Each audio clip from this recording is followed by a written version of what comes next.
Ah, Progress update. What's going on, Hamish? Where we at? prog- progress updates. So at the moment, I'm currently setting up my goal weight. I'm setting up a lean bulk. So, if you've got 52 weeks, see, there's nothing wrong with increasing your body weight. So, just say if you did go up a kilo at a time per month, if you go on a kilo a month, Yeah. which would be, well, that's 12 kilos. So, you'd roughly be, if you're, what do you say, 80 something kilos? Yeah. I'm 82.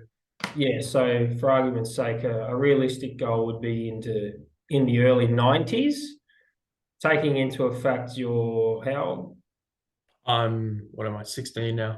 Yeah. and you'll be how old next year, this time next year? 17. Yeah. 17. Yeah. Yeah. So if we take into both of those things into consideration, I think gaining an extra 10, anywhere between 10 and 12 is pretty realistic. Yeah. Um, so obviously not only is the gains going to be from obviously exercising, but also there's going to be a certain amount. You're probably going to go taller, maybe. Yeah. You're See what probably, happens. yeah, and just your full structure will just grow overall. So, Yeah. um, honestly, anywhere between 10 and I wouldn't complete.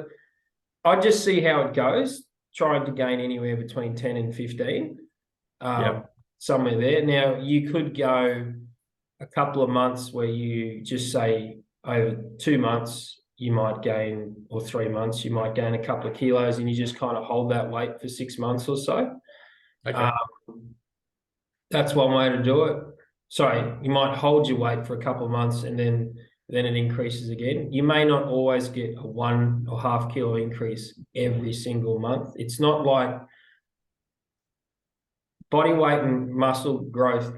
Just because you're increasing body weight doesn't necessarily mean you're increasing muscle. It could also mean that person's Yeah. increasing body fat. So putting a positive environment in there, that you're eating enough calories, you're training hard enough, you're getting enough rest, all that sort of stuff you mentioned at the start, then it checks all the boxes to ensure that if you're in an environment to grow enough lean muscle, then you will.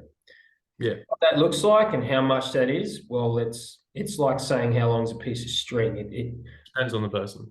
exactly, and like taking into consideration your age, and your age will be in 12 months. Basically, I think it's not unrealistic to say, okay, if Hamish is somewhere in the ballpark figure of 90-ish kilos, that's quite a, because how tall are you?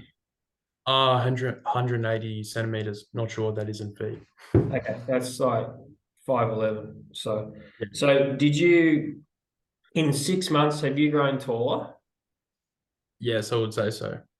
Okay. So it'd be interesting also to check, just to jot down in your tracker where you're tracking your weight, how tall you are, because obviously if you're growing 3 centimeters per year, or Yeah. whatever it is, 2 centimeters, because obviously the rate of growth slows down the closer you get to your early 20s, Yeah. in terms of height. But in terms of weight, well, that's another story. That a ballpark figure for someone that's about your height is, eventually, if you are 180, at a lean body weight, if you're aiming for around 100 kilos, if you've got the right genetics to hold that. Yeah.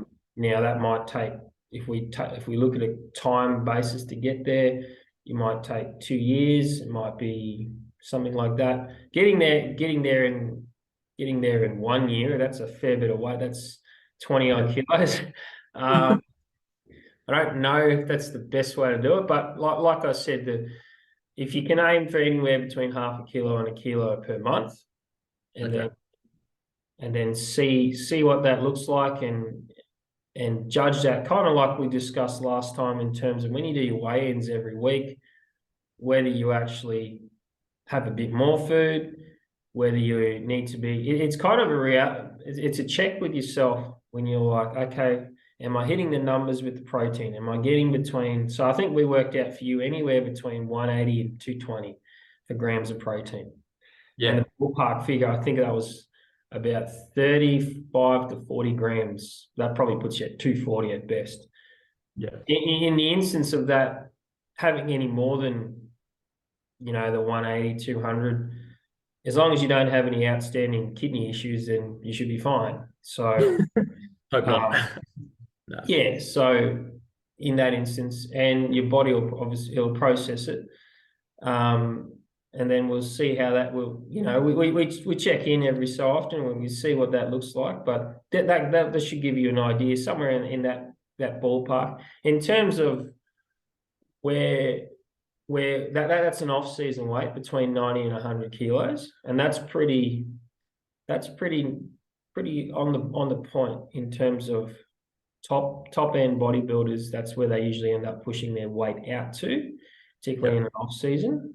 Obviously, the more muscle mass you get, then you end up kind of switching the body fat to a bit more muscle mass, and then you might be 100 kilos, but you're a different looking 100 kilos than you were a couple of years ago. Like my low 90 kilo body weight now compared to what it looked like a decade ago is completely different. Yeah. Yeah. I might have gained a couple of kilos over that period of time. It's just you end up making that body weight or that body type or shape that ends up looking better because of the amount of the extra couple of kilos of lean muscles. So that's what I'd be aiming for, somewhere around there. But then, like we said before, do your checks every week of your weight. Do your checks every month. Are you on track? And then you can literally give yourself a kick in the backside to see you go, oh, I've just dropped a kilo, I've just dropped 2. But it's not the end of the world if you go up a cup too much. Like if you go, an extra 3 in a month, you're like, wow, well, how did that happen? And you'll know with your weekly check-ins whether it's trending that way. But yeah, and then that's a regular discussion that we have as well. It's in terms of your progress. It's not necessarily you're on your own with that one as well. So True. Yeah. No worries. let's see what the body does and check as many boxes as possible, in terms of, the food, the exercise, the stimulation, the recovery and all that sort of stuff. And then we'll go from there. Yeah, we'll see what happens, because that's one thing that bodybuilding has taught me more than anything else. You can't really rush the process, and you can't really plan the process because it doesn't always get go to plan. So No. yeah, You can you can remove you can definitely remove a lot of variables. And with someone like myself and yourself, we probably like removing variables so that we feel more comfortable. very true, very true.